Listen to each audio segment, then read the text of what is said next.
Bonjour à toutes et à tous. Bonjour. Ça va alors? Ça va et toi, Amélie? Pour cette belle journée mondiale du bénévolat? Bah, écoute, ça va. J'anime ce Ouais. séminaire et après je vais faire du bénévolat. Donc c'est cool. Oh, c'est beau. Bon alors, je te propose qu'on démarre. Ouais, on peut démarrer. Et c'est ce que je disais aussi ce matin, du coup, c'est la journée mondiale du bénévolat.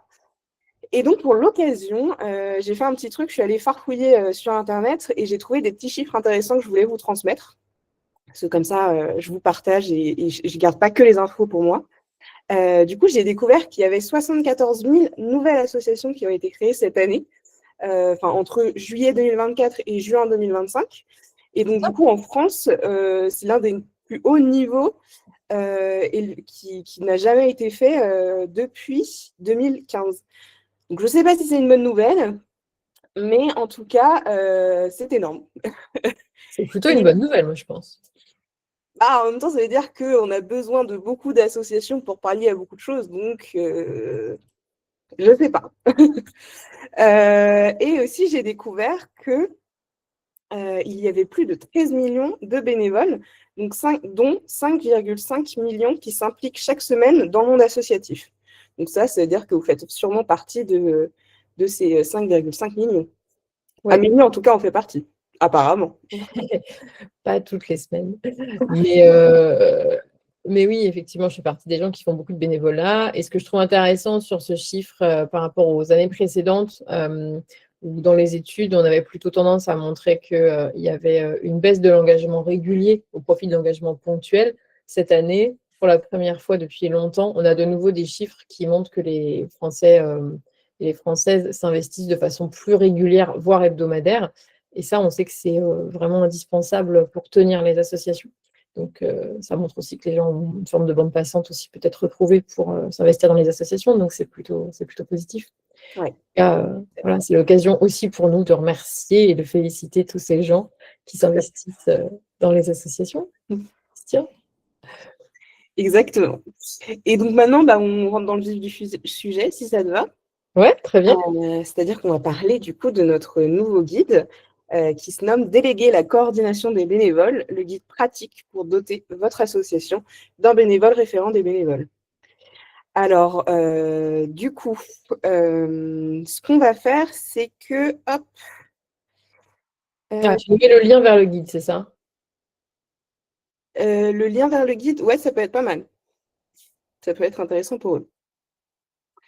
Euh, Voilà, donc en fait, ce qu'on va faire, c'est qu'on va pendant ce webinaire, vous parler de ce guide. Je ne sais pas si vous l'avez lu ou pas encore. En tout cas, on va essayer de rentrer un peu plus dans le sujet et puis interviewer l'écrivaine de ce guide. Euh, Et puis aussi, du coup, répondre à vos questions si vous en avez, et puis en espérant que le sujet soit un peu plus clair pour vous en sortant de ce webinaire. Mais d'abord, on va commencer par le commencement. Donc, ça veut dire qui sommes-nous? Question très philosophique qu'on pourrait prendre des heures pour répondre. Mais là, on va juste prendre 5 minutes pour vous présenter nos noms, prénoms au moins, et notre profession, si ça te va. Ça marche. Vas-y, je pense que tu es sur la lancée là. Je suis sur ma lancée, j'y vais. Du coup, moi, je suis la chargée de communication et de relations support utilisateur. Ça veut dire que globalement, si à un moment donné, vous avez une question ou je ne sais pas, vous venez nous parler ou nous appeler, il y a de grandes chances que ce soit sur moi que vous tombiez, pour votre plus grand plaisir. Et du coup, après, moi, je vais faire en sorte de répondre à toutes vos questions et puis de vous aider. Si par exemple, vous postez une mission de bénévolat, c'est probablement moi qui vais la relire aussi. Et puis la communication, je fais en sorte que on soit plus connu du grand public et que communication, qu'est-ce qui pourrait être mis d'autre dans la communication? Ben, peut-être que tu peux préciser que à chaque fois que quelqu'un interagit, voit une publication sur les réseaux sociaux, c'est toi qui l'as fait. C'est ça, exactement. Et du coup, j'enchaîne. Donc moi, je suis Amélie Arcil, je suis la cofondatrice de bénévoles. Moi, mon métier au quotidien, c'est plutôt de travailler avec les associations, à la fois en essayant d'apporter de l'expertise et aussi dans le suivi quotidien des associations qui utilisent nos différents services. On présentera un peu plus en détail bénévoles parce qu'il y a peut-être des gens parmi vous qui nous connaissent moins vers la fin du webinaire, donc restez bien jusqu'à la fin. Mais je peux quand même vous donner quelques petites informations. Donc, Bénévole, c'est une entreprise avec un agrément ESUS qui existe depuis 2017. Agrément ESUS, ça veut dire qu'on est une entreprise de l'économie sociale et solidaire. Et on a à cœur d'accompagner, de faciliter la rencontre entre les bénévoles et les associations par des outils numériques, mais également par de l'apport en expertise. Quelle belle présentation. Merci. Et moi, j'aimerais bien qu'on sache à qui on a affaire et on a préparé un petit sondage pour ça. Et juste avant, Ouais. je vais juste refaire une petite précision parce que je vois qu'il y a des gens qui ont levé la main pour participer. Alors, c'est ce que je disais au tout début du webinaire. Si vous avez des questions, on va pouvoir y répondre et faire un temps de réponse. Mais du coup, le mieux, c'est de aller en bas à droite de votre écran sur les 9 petits points. Vous cliquez dessus, vous avez un onglet des questions. Vous cliquez là-dessus et vous pouvez poser toutes vos questions. Et on y répondra du coup après. Voilà. Et donc là, oui, je vais lancer le petit sondage qui va vous demander du coup qui vous êtes, histoire qu'on ne soit pas les seuls à se présenter. Hop. Voilà, donc normalement, vous avez dû recevoir votre petit sondage. Normalement, vous avez une petite vignette en bas à droite de votre écran qui s'est ouverte. Et si vous ne la trouvez pas, pareil, c'est les 9 petits points. Et vous allez cliquer sur sondage et vous allez voir le sondage. Super, merci de me compléter aussi bien. On n'a pas répété. Même pas. Alors, ça se remplit. On a pour le moment une majorité de gens qui sont salariés d'une association. On a pas mal de bénévoles. On a 2 personnes qui travaillent dans des collectivités. Et on a une personne autre. Ah, c'est le mystère, ça. C'est l'invité mystère.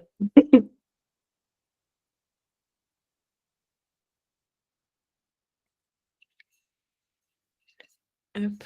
On a quand même une majorité de salariés Ouais, de l'association.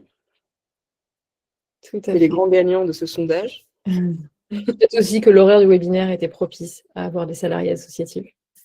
C'est vrai. Et il y en a une personne qui nous met du coup un commentaire via l'onglet questions qui dit qu'elle est salariée et bénévole. Et effectivement, On n'a pas tout prévu. aussi beaucoup parmi vous qui, c'est assez fréquent quand on est salarié dans le secteur associatif d'avoir également des engagements à titre personnel. Voilà. Après, la question, c'est comment vous pourrez réemployer ce que vous allez entendre aujourd'hui, à la fois dans votre métier, mais également dans votre engagement associatif. Je te propose qu'on passe à la suite. Ouais. Donne-moi une seconde et je suis à toi. Et je te pose toutes les questions. Hop. Ici, ici. Alors, eh ben, la suite, oui. Donc, comme je vous disais tout à l'heure, on est réunis pour vous présenter notre guide du coup sur la coordination des bénévoles. Et Amélie, dis-moi, pourquoi tu as choisi ce sujet? Après la gouvernance associative, du coup, tu as décidé de choisir, oui, d'écrire sur la coordination des bénévoles. Pourquoi ce choix?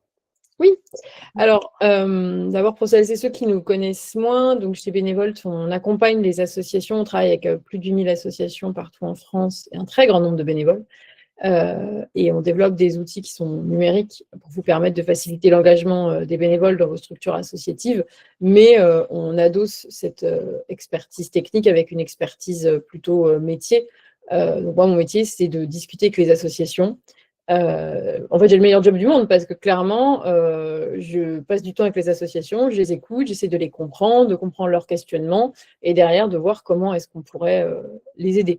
Donc, c'est vraiment le meilleur métier du monde. Et en fait, ce que je constate, c'est que souvent, les préoccupations se retrouvent d'une association à une autre. Ce qui fait que pendant 1 an et demi, par exemple, on a beaucoup travaillé chez Bénévoles sur les dimensions de gouvernance associative parce que le renouvellement des dirigeants associatifs ressortait majoritairement comme préoccupation majeure dans les échanges que moi je pouvais avoir avec les réseaux associatifs ou avec les plus petites associations.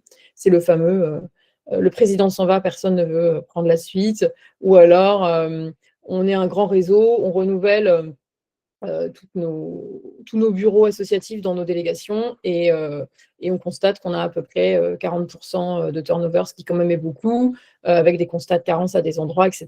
Donc, on a essayé de travailler le sujet en essayant d'aider les gens à comprendre pourquoi est-ce qu'il y avait cette crise des dirigeants et comment mettre des choses en place pour y répondre. Et puis, les préoccupations des associations évoluant. Au printemps dernier, de façon assez concomitante, j'ai eu des échanges avec plusieurs associations qui exprimaient des difficultés sur l'animation de cette communauté de bénévoles, la coordination des bénévoles, qui disaient que c'était un peu le parent pauvre finalement de l'association, c'est-à-dire que tout le monde s'en occupe, donc personne ne le fait, et que parfois, c'était pas évident de trouver des bénévoles, que ça manquait de structure. Et en fait, en parallèle, j'ai eu des échanges la même semaine avec mes interlocutrices au siège de la Ligue contre le cancer et de la Fédération française des diabétiques, qui m'ont parlé de projets en interne, de travailler sur ce sujet de bénévoles référents des bénévoles, c'est-à-dire une personne qui est bien marquée comme étant la personne référente pour les bénévoles. Moi, je trouve que c'était plutôt une bonne idée. C'était quelque chose que j'avais aussi pu expérimenter et réfléchir dans d'autres structures. Et donc, j'ai eu envie de traiter le sujet dans l'idée d'inspirer d'autres associations à faire pareil. C'est toujours comme ça qu'on fonctionne, en fait. C'est quand on trouve une idée, qu'on travaille un sujet avec une association, on essaye ensuite de voir comment partager ça avec d'autres associations. Super, extrêmement bien répondu à ma question. Et du coup, m'en vient une autre. Tu as déjà un peu abordé la réponse, mais du coup, est-ce que tu peux nous développer un peu plus pourquoi? Quels sont les enjeux en fait autour de la coordination des bénévoles et pourquoi dédier vraiment quelqu'un pour les coordonner? Oui, tout à fait. En fait, dans une association, il y a deux ressources principales globalement. On dit qu'il y a une ressource qui est plutôt les finances, c'est-à-dire que... Il faut changer de slide. Il faut que je change de slide. Ah oui, pardon. Oui. Très bien. Et tu n'avais pas un sondage à mettre, toi, à ce moment-là, d'ailleurs? Eh bien, si. On aurait dû répéter. Oui, je vais répondre à ta question. En fait, ça m'intéresserait de savoir aussi dans votre association qui coordonne les bénévoles actuellement. Est-ce que c'est un peu tout le monde? Est-ce que c'est un ou plusieurs salariés? Est-ce que c'est plutôt des bénévoles? Est-ce que vous avez une personne dédiée? Parce que ça nous aidera aussi à affiner un peu les personnes qui sont en face de nous. En tout cas, les enjeux autour de la coordination des bénévoles, globalement, je trouve qu'ils ressortent à partir du moment où on estime qu'il y a une difficulté sur ce suivi de bénévoles. Aujourd'hui, dans les associations, il y a deux problèmes identifiés principalement, c'est la baisse de subventions et les fragilités au niveau économique, et puis quelque chose autour de on a du mal à fidéliser les bénévoles, on a du mal à trouver de nouveaux bénévoles, plus personne ne veut s'engager, ou les bénévoles ne restent pas, les bénévoles ne prennent pas de responsabilité, etc. Alors moi, sur la partie finance et subventions, je ne suis pas compétente. Par contre, sur la partie engagement, mon idée, c'était d'aller creuser un peu le pourquoi. Et en fait, quand on creuse le pourquoi, on se rend compte qu'il y a des gens qui veulent faire du bénévolat, les chiffres l'attestent. Par contre, souvent, il y a une difficulté à passer à l'action côté bénévole. Et quand on passe à l'action, il y a une difficulté à transformer cette envie de bénévolat en bénévolat réel. Et là, on est vraiment sur quelque chose qui est du ressort de l'association. Tous les jours, nous, sur nos différents services, on voit qu'il y a des gens qui se portent volontaires, qui envoient des messages à des associations, et on voit qu'il y a des associations qui ne répondent pas. Et ce n'est pas qu'elles ne veulent pas répondre, c'est juste que le message est arrivé, la personne n'était pas disponible, elle n'a pas répondu, et puis elle a oublié, ou il y a eu un changement dans l'association, et par défaut, la personne qui s'occupait des bénévoles n'est plus là, et donc c'est le président ou la présidente qui s'en occupe, mais lui, il est déjà très occupé. Donc ça, c'est pour la partie engagement. Et ensuite, derrière, on a aussi un certain nombre de bénévoles qui nous disent « moi, j'ai été dans cette association, mais en fait, ce n'était pas clair. J'avais des questions, mais je ne savais pas à qui les poser. J'avais besoin d'être formée, mais il n'y avait personne qui était nommé pour me former. Et moi, apprendre sur le tas, ça ne me va pas. Et donc, je ne suis pas restée, j'ai été ailleurs. Et donc, dans cette idée, en fait, dans cet enjeu autour de la coordination des bénévoles, moi, ce que j'ai l'impression, c'est qu'en fait, le bénévolat, c'est quelque chose qui est soumis aux mêmes règles de bien vivre ensemble que partout dans la société. C'est-à-dire que pour qu'une relation marche, que ce soit une relation amicale, une relation de couple, une relation professionnelle ou une relation de bénévolat, il faut se donner des moyens. Donc l'idée, c'est pas de se dire, de toute façon, c'est la faute des bénévoles, ils restent pas, ou c'est la faute de notre organisation, on n'est pas bon. C'est plutôt de prendre le problème à l'envers et de se doter de moyens pour mieux gérer les bénévoles. Et donc, pour se donner ces moyens, l'idée, c'était de se dire, on va trouver un bénévole qui va avoir des compétences qui vont lui permettre d'être cette personne qui va gérer les bénévoles. Alors, une personne, deux personnes, ça dépend de votre association. Parfois, c'est plus simple de travailler en binôme. Mais en tout cas, on est sur un profil qui va être vraiment dédié aux bénévoles, dédié à comprendre quels sont les besoins de l'association, comment on les transcrit en quelque chose de compréhensible par des gens qui voudraient rejoindre l'association en tant que bénévole. Comment est-ce qu'ensuite on va chercher ces bénévoles, comment est-ce qu'on les accueille, comment est-ce qu'on vérifie qu'ils sont bien intégrés, comment est-ce qu'on vérifie qu'ils se sentent écoutés et valorisés, et puis comment on fait les allers-retours en fait entre un conseil d'administration, un président, une équipe de salariés, et puis des bénévoles parfois de terrain ou parfois qui prennent des responsabilités. Du coup, en fait, les enjeux autour de la coordination des bénévoles, c'est vraiment d'améliorer le parcours et le suivi du bénévole du début jusqu'à la fin. Donc, clairement, ça permet d'améliorer la qualité de l'accueil, c'est-à-dire qu'il y a une personne qui est dédiée. Et ça, on a énormément de gens qui ont besoin aujourd'hui d'être pris par la main et d'être vraiment accompagnés. C'est extrêmement rassurant, c'est extrêmement facilitant dans le fait de venir dans une association. Avoir une personne pareil qui va être dédiée à nous bénévoles, qui va prendre le temps de nous écouter, de savoir, d'avoir des feedbacks sur les missions qu'on a pu faire, sur nos aspirations, ça participe énormément à la fidélisation. Et du coup, ça vient vraiment en soutien du conseil d'administration, parce que c'est là où on peut aussi identifier les personnes qui veulent prendre des responsabilités plus tard. Et ça permet aussi, parce que c'est quand même aujourd'hui encore une grande difficulté, à ce que les équipes de dirigeants associatifs n'aient pas ça en plus à faire. Et on en revient à c'est tout le monde, donc c'est personne. Donc, on peut aussi confier la coordination des bénévoles à des salariés, parce qu'on a vu que dans ce webinaire, il y avait pas mal de salariés associatifs qui étaient présents. C'est complètement une option. Ensuite, évidemment, ça a un coût. Donc, il y a un certain nombre de structures associatives qui ne feront peut-être pas ce choix de dédier quelqu'un, une personne salariée pour animer, coordonner, accueillir les bénévoles. Néanmoins, les outils qu'on va proposer derrière s'adaptent complètement à des salariés aussi. Mais donc, si on veut faire le choix de mettre en place un coordinateur bénévole, l'idée, c'est quand même à un moment de lui accorder de l'importance à lui pour que lui-même puisse faire correctement son travail.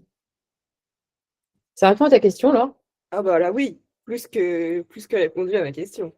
Et du coup, on va revenir un peu au sondage.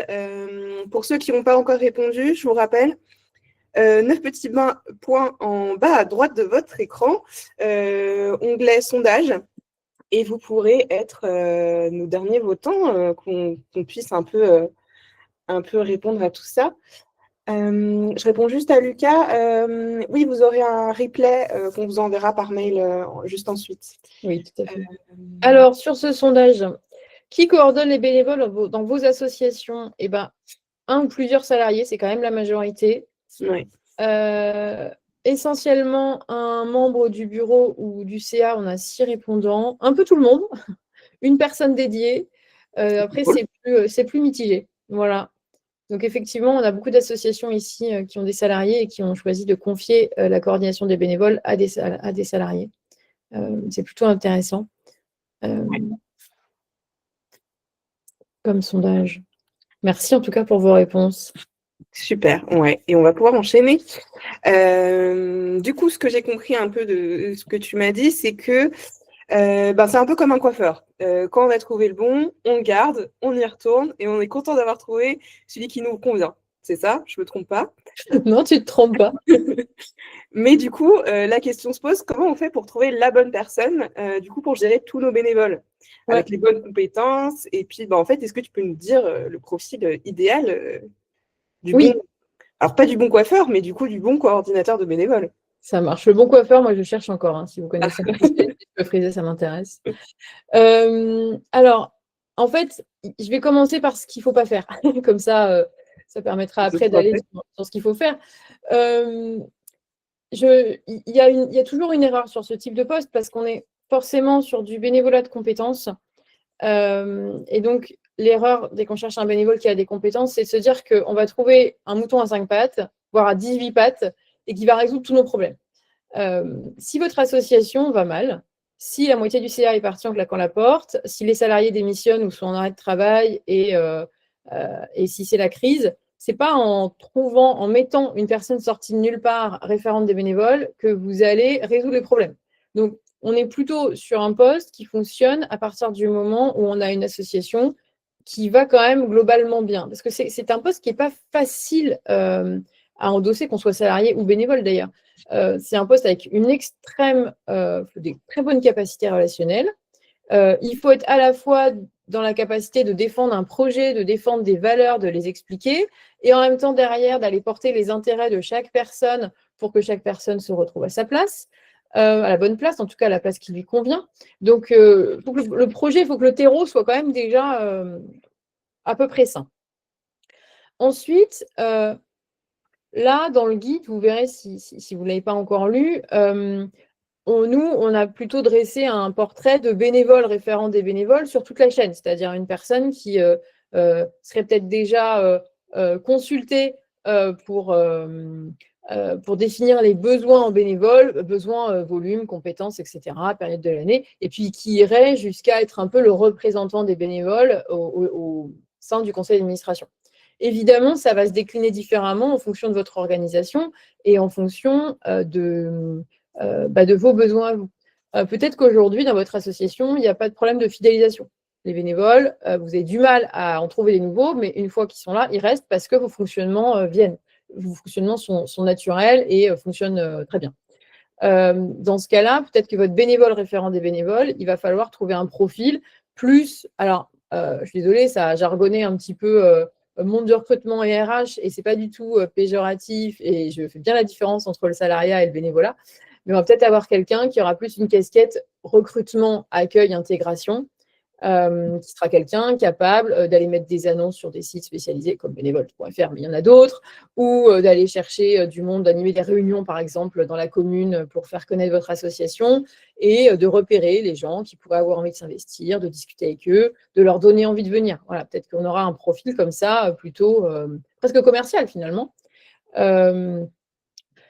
Et peut-être que par contre, vous êtes une association avec beaucoup de notoriété parce que vous êtes dans un grand réseau associatif, vous avez des campagnes de pub, tout le monde vous connaît, etc. Donc, vous avez un flux de bénévoles nouveaux, incessant, auquel cas, votre enjeu, il est peut-être plus sur faire le tri dans les motivations et derrière, plutôt que vous avez peut-être des problèmes de fidélisation. C'est-à-dire que souvent, quand on a beaucoup de notoriété, on a plein de gens qui viennent. Par contre, les gens, s'ils ne sont pas bien accueillis, bien accompagnés, ils peuvent être un peu déçus des fois dans leur expérience. Donc là, vous avez peut-être un enjeu de bénévole, d'un bénévole référent qui est plutôt le garant de l'accueil, de l'intégration, de la fidélisation. Et derrière, son job, ça va plutôt être à 80% d'aller repérer les bénévoles qui sont en capacité de prendre des responsabilités, de monter en compétences pour faciliter la prise de responsabilité. Donc, vraiment, il y a d'abord un petit travail à faire pour identifier quel est le profil idéal. Quoi qu'il en soit, on est sur une personne qui est capable de prendre de la hauteur. On est sur une personne qui a un très, très forte appétence relationnelle. C'est-à-dire que alors, ce n'est pas introverti s'abstenir, mais en tout cas, c'est dans l'idée qu'on est sur une forme de bénévolat où il va y avoir de l'échange téléphonique, il va y avoir de la rencontre physique, il va y avoir des échanges par mail, il va y avoir des échanges probablement par téléphone. Donc, il faut quelqu'un qui a envie d'échanger. Voilà. Sinon, ça ne marchera pas et je pense que des compétences clés de communication sont vraiment nécessaires. Mais voilà, ce n'est pas un super-héros, je le redis, ce n'est pas un mouton à 5 pattes. Ok, et ben c'est très bien dit. Du coup, moi, si je résume, ça veut dire que en gros, on est sur un rôle qui est hyper clé pour que dans l'organisation, tout roule comme sur des roulettes. C'est très gros résumé, hein, attention. Et sinon, du coup, je crois savoir quand même que tu es une experte du recrutement, que ce soit dans ta vie associative ou bien dans ta vie professionnelle. Est-ce que tu peux nous parler un peu des trucs et astuces que tu fais pour avoir un bon entretien, à quoi il faut faire attention et du coup, dans quelle posture, toi, tu te mets quand tu vas à ces entretiens?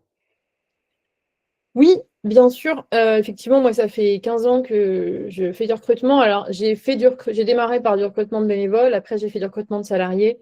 Je fais un peu les deux. Moi, j'emploie le terme recrutement sans complexe. C'est un terme issu du monde de l'entreprise. Mais pour moi, un recrutement, c'est trouver une personne qui va répondre à un besoin. Donc, qu'elle soit bénévole ou salariée, pour moi, c'est un peu le même schéma. Évidemment, le cadre de l'entretien et le contenu ne sont pas les mêmes pour un futur salarié, pour un bénévole ponctuel ou pour un bénévole qui est amené à prendre des responsabilités. Par contre, il y a quelque chose qui est similaire dans ma posture, c'est que moi, j'envisage le recrutement, qu'il soit formel ou pas, comme une rencontre. Je ne suis pas cachée derrière ma liste de questions. Et en fait, souvent, ce que les futures personnes avec lesquelles je vais travailler, que ce soit dans un cadre associatif ou dans un cadre professionnel, ne savent pas, c'est que pour moi, l'entretien, il démarre dès l'ascenseur, quoi. C'est-à-dire dès le moment où on va vraiment être l'un ou l'une avec l'autre et qu'on va commencer à discuter. En fait, c'est vraiment cette idée de savoir de façon très claire ce que vous cherchez, ce que vous voulez entendre, ce que vous voulez observer pour valider si la personne, elle peut convenir. Et en fait, une fois que vous êtes très au clair sur ce que vous voulez, le reste, la discussion n'est que prétexte à aller valider ça. Donc, on peut très bien. Alors, moi, je prépare quand même toujours, je suis un peu une maniaque de la préparation. Donc, je prépare des questions. Et d'ailleurs, dans le guide, je vous mets des exemples de questions que je pose à chaque fois en entretien avec des bénévoles. Et je vous explique pourquoi est-ce que je pose ces questions. Et en fait, quand je prépare des questions, je me demande toujours ce que je veux entendre. Ce qui évite aussi des fois d'avoir des questions qui ne servent pas à grand-chose. Et en fait, l'idée, c'est vraiment d'être dans cette posture d'écoute, cette posture d'attention et de laisser la place à la personne. On dit souvent qu'un bon entretien, c'est un entretien où on va parler 20% du temps et où le candidat, la candidate, le futur bénévole va parler 80% du temps. Et donc, c'est vraiment ça. C'est-à-dire, on est dans un échange, dans une rencontre. Moi, je sais ce que j'ai envie d'entendre. La personne en face, elle a probablement des questions à poser. Il faut qu'elle ait la place, qu'elle se sente en confiance pour pouvoir exprimer le plus de choses, poser ses questions, faire part de ses interrogations, de ses réflexions. Et en fait, généralement, derrière, ça se passe bien. Et après, il faut toujours garder un petit temps pour réfléchir et pour se demander aussi, pour un peu faire valider auto-valider sa réflexion. Quand on n'est pas professionnel du recrutement, et même quand on l'est, des fois, on tombe dans le piège que, par exemple, une personne va nous faire une très bonne première impression parce qu'elle nous ressemble ou elle ressemble à quelqu'un qu'on aime bien, à une amie, et donc on va avoir l'impression d'avoir envie de faire des choses avec cette personne-là. Et des fois, il faut un peu mettre cette impression de côté pour se dire, OK, mais moi, je cherche quelqu'un qui ait telle et telle compétence. Est-ce que dans l'entretien, ça m'a permis de valider telle et telle compétence? Oui, non. Parce que des fois, on est un peu notre pire ennemi là-dedans. Ok, et ben merci. Alors moi perso, j'ai eu le plaisir en tout cas que tu me fasses passer un entretien, même plusieurs. Et du coup, je te confirme que c'est assez agréable quand tu passes des entretiens parce que ça ressemble plus à un échange que vraiment à quelque chose où tu as l'impression d'être dans une phase de recrutement hyper stressante. Donc pour ça, tu le fais très bien, je trouve. Ah ben, merci. Donc je pense qu'on est assez clair avec ce rôle et du coup, il me semble, dans ce guide, on ne s'arrête pas là. On aborde autre chose et puis on donne des petits cadeaux de Noël en avance, il me Oui, semble. tout à fait. En fait, le guide, il est vraiment construit avec une première partie sur identifier, d'abord pour ou contre un peu ce rôle de confier la coordination des bénévoles à un bénévole, identifier du coup derrière quel profil il vous faut, vous aider à structurer la recherche de cette personne. D'ailleurs, j'ai vu un commentaire passé d'une personne qui disait il faut que la personne choisie ait une bonne connaissance de l'association. Effectivement, confier ce rôle de bénévole référent des bénévoles à un bénévole qui est déjà dans l'association, c'est plutôt une bonne idée. Maintenant, s'il n'y a pas, des fois, il faut chercher à l'extérieur. Et puis, la dernière partie du guide, elle est plutôt consacrée à, OK, vous avez trouvé cette perle rare, comment vous pouvez faire en sorte de faciliter son travail et de la récupération de ce rôle. Et du coup, pour ça, en fait, je vous ai mis des petits outils qu'on a créé pour outiller ce bénévole référent des bénévoles. Donc là, on va présenter 4 outils. Donc, il y a un premier outil qui est un tableau Excel de suivi. Alors, c'est vraiment extrêmement basique, mais je suis partie du principe que dans les lecteurs et les lectrices de nos guides, il y a vraiment des personnes qui viennent d'associations de toute taille, y compris des toutes petites associations. Donc, peut-être que dans votre association, il y a un CRM, il y a un outil, un Asso Connect, un Yapla, etc., qui vous permet de gérer les personnes, c'est-à-dire de faire un suivi efficace des gens qui côtoient votre association. Et peut-être que par contre, dans votre association, ça n'existe pas, auquel cas, Excel est votre ami. Là, en l'occurrence, c'est un tableau que moi, j'ai déjà utilisé dans une association avec 3 onglets. Un onglet qui permet de savoir où on en est côté administratif. Est-ce qu'on a une copie de la carte d'identité de la personne? Est-ce que la personne est à jour de sa cotisation? Un onglet qui est plutôt sur le suivi en amont du recrutement, c'est-à-dire j'ai rencontré telle et telle personne, vous voyez, c'est-à-dire que vous allez au forum des assos, vous discutez avec 25 bénévoles dans la journée, c'est quand même très intéressant d'avoir un outil qui vous permet de noter les noms et les prénoms, les coordonnées et de vous dire, OK, lui, je l'ai rencontré à tel moment, c'était quoi? Ah oui, il faut que je le rappelle à telle date, cette personne, elle m'a dit qu'elle connaissait machin, celle-là, elle est intéressée pour... Donc, vraiment, l'outil de suivi est votre ami, sinon vous allez vite vous retrouver un peu noyé sous les infos, ou alors vous aurez des post-it partout dans votre maison, ce qui peut être un choix organisationnel. Et puis, ouais, pourquoi pas, un choix de déco. Voilà, et puis derrière, il y a un onglet qui est aussi sur le suivi des gens. Alors, si dans votre association, il y a 10 bénévoles, c'est assez facile de savoir qui fait quoi. Mais s'il y en a un peu plus, moi, je sais que je n'ai pas une très, très bonne mémoire pour tout ça. Donc, je vais avoir un onglet où il va y avoir le nom de chacun de mes bénévoles. Et puis derrière, il y aura un historique de à participer à telle mission à tel moment, est intéressé pour, se pose des questions pour rentrer au conseil d'administration, mettre en relation avec machin, etc., qui vont m'aider aussi à garder une trace des échanges. Et surtout, quand vous commencez à animer des communautés de bénévoles assez importantes, vous allez commencer à mettre en place peut-être des communications collectives, des newsletters, ce genre de choses. Et ça, c'est très important. Mais je trouve que ça ne remplace pas la communication directe. Et par exemple, pour moi, c'est hyper important qu'une fois par an, au moins, il y ait un échange individuel avec le bénévole. Alors attention, on n'est pas sur les entretiens annuels professionnels, mais se dire... être capable de se dire à la fin de l'année, oui ou non, j'ai échangé avec cette personne dans l'année. Ça peut être 10 minutes à la fin d'une manifestation, ça peut être un coup de fil vraiment dédié, ça peut être lors d'un CA où on a papoté, etc. Mais en tout cas, est-ce que moi, en tant que référente des bénévoles, j'ai pris le temps de discuter avec cette personne une fois dans l'année? Et ça, ça me semble assez important aussi à tracer. Parce qu'il y a des bénévoles qui sont avec lesquels, les bénévoles qu'on voit plus que d'autres, quoi. Voilà, donc ça, c'était ce premier outil. Le deuxième outil, c'est une fiche de gabarit de mission, alors qui reprend les champs qu'on a dans l'espace asso pour celles et ceux qui utilisent nos services.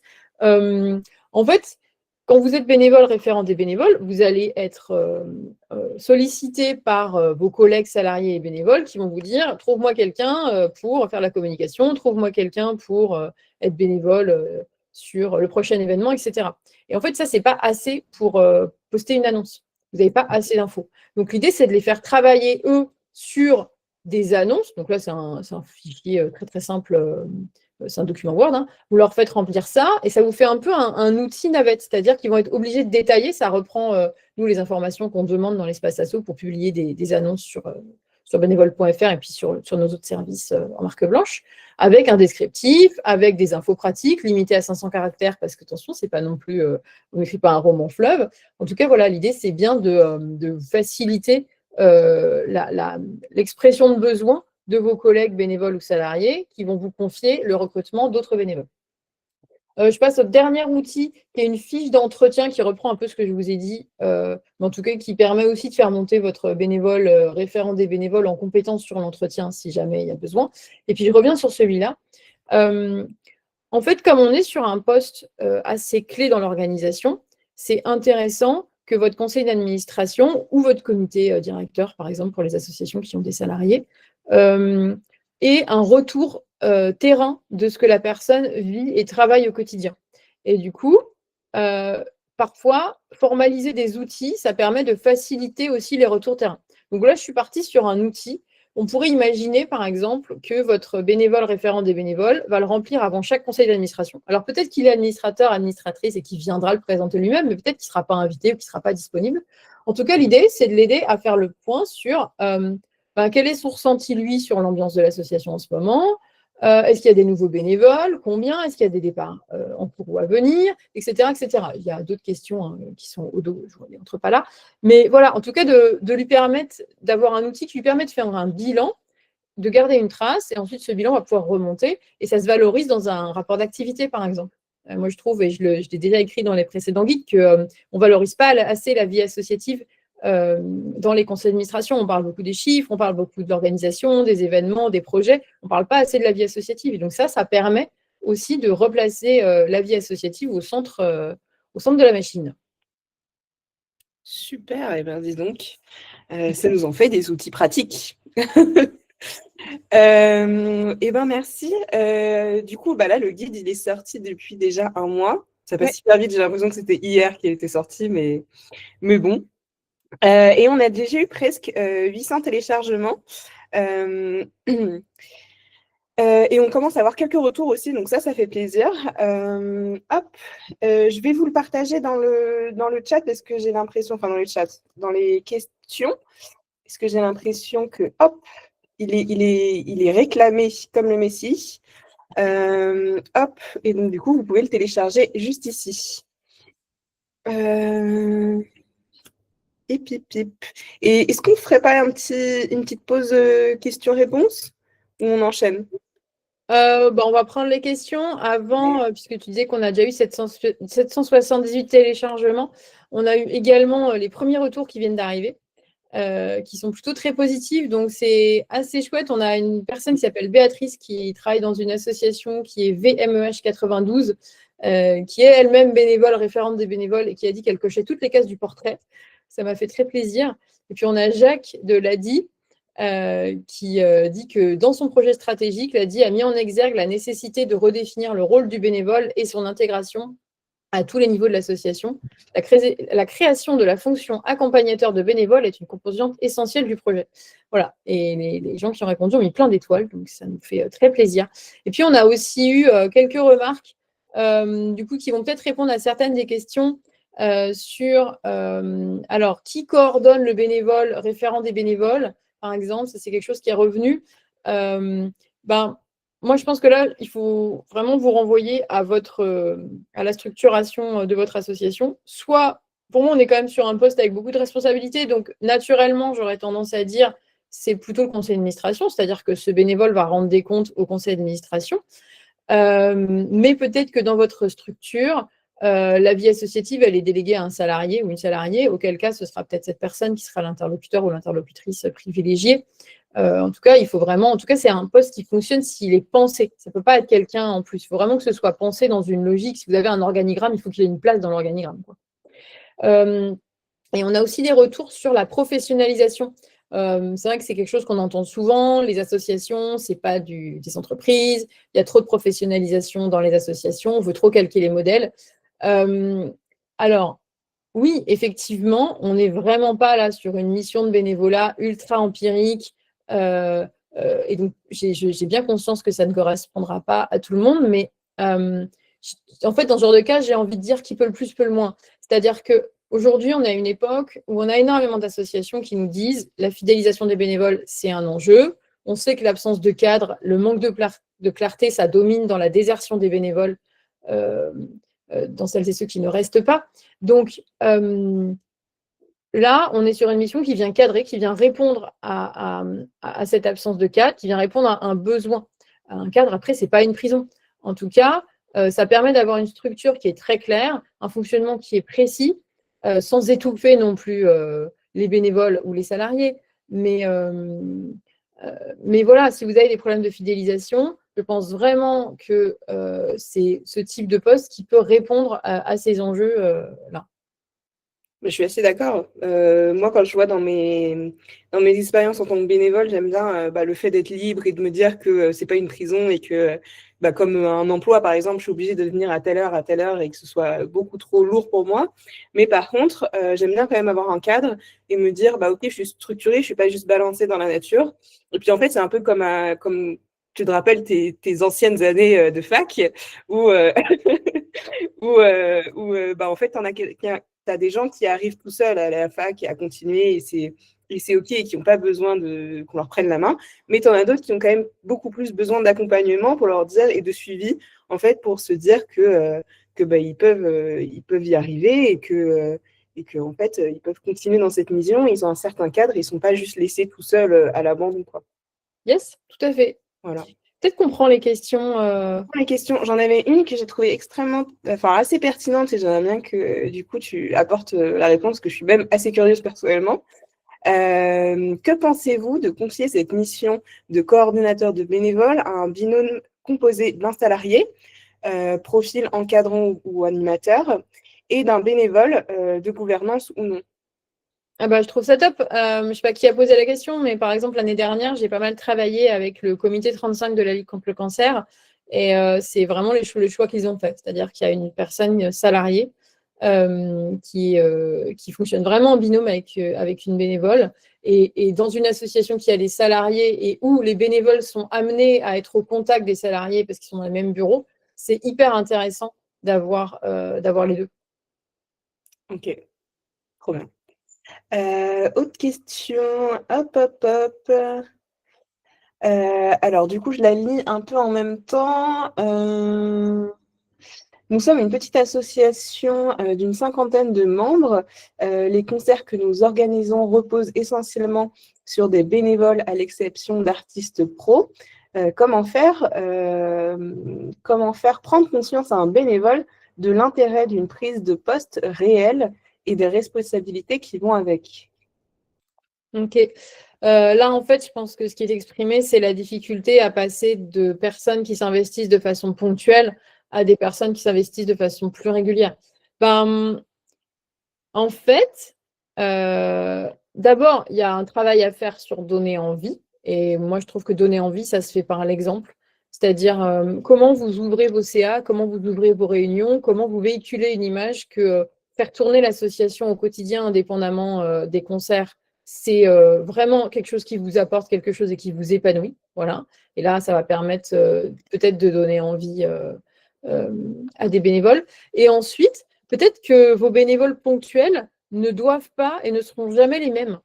Peut-être qu'il faut aller chercher des gens à l'extérieur qui seront peut-être moins tentés par la partie événementielle, mais qui seront plus tentés pour être sur un engagement long. Ça peut arriver dans les associations que les bénévoles euh, qui sont là tout le temps et qui s'investissent dans les missions à responsabilité ne soient pas les mêmes que ceux qui viennent plutôt, entre guillemets, consommer, sans que ce soit du tout péjoratif, de l'activité bénévole sur des événements. Ok. Et on a une autre question qui me fait rire. Qui pour coordonner le coordinateur bénévole? Ouais, bah ça revient un peu, je pense, à ce que je disais tout à l'heure sur à qui ce bénévole rendait compte. Et voilà, moi, je pense que vu le degré de responsabilité, c'est intéressant que ce soit le conseil d'administration ou alors, si vous êtes sous forme collégiale, directement les personnes qui sont impliquées dans la gouvernance. En tout cas, c'est sûr qu'il lui faut un interlocuteur. Peut-être que si vous êtes sur une association qui a des salariés et des bénévoles, c'est intéressant d'avoir que ce bénévole soit référé par un binôme au niveau de la RH qui a la compétence métier et quelqu'un du conseil d'administration qui a la compétence valeur associative. C'est une idée. Bon, je prends deux autres questions et après on passe à la suite. Ouais. Une question qui est ce référent bénévole doit-il être présent à plein temps? Oula. Alors moi, le bénévolat à plein temps, déjà, c'est un truc, je suis un peu contre. Effectivement, il y a des gens qui s'investissent de façon très régulière, très hebdomadaire et qui font plein d'heures dans les associations. Moi, personnellement, ce sera jamais quelque chose que je conseille, dans la mesure où le bénévolat reste un engagement en plus, entre guillemets. Voilà, et je trouve que, en tout cas, une association qui exigerait qu'un bénévole soit là à plein temps, pour moi, elle fait une erreur assez stratégique, c'est-à-dire qu'à partir du moment où on demande à un bénévole d'être là à plein temps, le bénévole peut lui demander de requalifier son bénévolat en contrat de travail. Donc voilà, je soutiendrai jamais ça. Par contre, ça ne veut pas dire qu'il n'y a pas de besoin suffisamment conséquent pour avoir une personne, pour que le poste soit étalé dans la durée d'une semaine. Auquel cas, en fait, il faut plutôt identifier plusieurs ressources. S'il y a du boulot pour occuper une personne à temps plein, en fait, c'est peut-être qu'il y a du boulot pour avoir plusieurs bénévoles référents des bénévoles. Auquel cas, soit vous avez une répartition géographique, soit vous avez une répartition au niveau du parcours, c'est-à-dire qu'il y en a un qui est plus sur l'amont, la recherche de nouveaux bénévoles, et puis il y en a un qui est plus sur l'intégration, et puis il y en a un qui est plus sur la fidélisation. Mais voilà, moi je pense qu'on est plutôt sur un poste, sinon dans une association classique, où il y a des temps forts dans l'année. Par exemple, je ne sais pas, si vous recrutez une partie de vos bénévoles au Forum des Assos au mois de septembre, il faut que ce bénévole soit très disponible au mois de septembre parce qu'il y aura la préparation du forum, il y aura la journée du forum, il y aura derrière rappeler les gens, etc. Peut-être qu'ensuite, on n'est pas sur un engagement régulier dans la semaine, c'est-à-dire il y aura ponctuellement des appels en soirée, ponctuellement des appels en journée, il y aura à participer à des réunions. Peut-être qu'on est sur un bénévole qui devra se rendre disponible sur vos événements, parce que le jour où vous faites votre grande collecte, ou le jour où vous faites un concert, par exemple, et que sur ce concert, vous avez 50 bénévoles, c'est intéressant que votre bénévole référent des bénévoles, il passe sa journée à aller voir tous les autres bénévoles, à discuter pour identifier lesquels on pourrait, à qui on pourrait proposer de s'investir un peu plus. Donc, on est sur quelque chose, pour moi, de plus diffus dans le temps, ponctuel et assez labile. Ok. Et du coup, autre question qui la rejoint un peu. Quelle serait la fréquence du suivi de chaque bénévole? Ça dépend de votre association. Et moi, dans ces cas-là, j'ai tendance à dire demandez à vos bénévoles de quoi ils ont besoin. Voilà. Donc, je ne pourrais pas répondre mieux. C'est parfait. Pour rappel, j'ai mis le lien du guide dans les questions, et sinon vous avez le QR code qui est juste là avec sinon le site pour pouvoir le retrouver. Tout à fait, et j'en profite pour dire que ce guide a été réalisé en partenariat avec la Maïf. La Maïf est le premier assureur des associations. Voilà, et au-delà de proposer des assurances de qualité pour vos associations, ils ont un certain nombre d'actions en faveur des associations pour les soutenir, et donc ce guide en fait partie, et on les remercie beaucoup. Yes. Est-ce qu'il ne serait pas venu présenter Bénévolte, parce qu'on ne l'a pas fait? C'est ce que j'allais dire, on a parlé beaucoup du guide, et là ce serait pas mal de faire une petite aparté quand même pour parler un peu de nous. Oui. Alors du coup, qui on est? On est beaucoup de choses. Moi, je vais vous présenter une partie. La partie la plus connue du coup de notre site, c'est Bénévolte. Bénévolte, qu'est-ce que c'est? C'est du coup une plateforme grand public. C'est là où les bénévoles vont pouvoir se porter volontaires et du coup retrouver toutes les petites missions que vous, en tant qu'association, vous avez pu mettre sur la plateforme et se porter volontaire très rapidement. Donc juste, ils cliquent sur la mission qui l'intéresse, ils envoient un message et ils échangent avec vous. Et pour ça, du coup, on a plus de 300 000 bénévoles qui sont actuellement du coup sur notre plateforme ou sur les plateformes de nos partenaires. Qu'est-ce que c'est aussi? C'est du coup plus de 8400 associations, ce qui est pas mal. Honnêtement, c'est cool. On a aussi plus de 70 000 mises en relation en 2025. Donc, on a pu faire échanger pas mal de bénévoles avec pas mal d'associations. Et je te laisse enchaîner peut-être pour nous présenter nos autres services. Oui, tout à fait. En fait, on a donc ce que Laure vient de vous présenter, bénévolte.fr, qui est une plateforme de bénévolat grand public. Et en fait, et surtout, on travaille aujourd'hui avec les réseaux associatifs et les collectivités pour leur permettre de transformer leur site internet en plateforme d'engagement.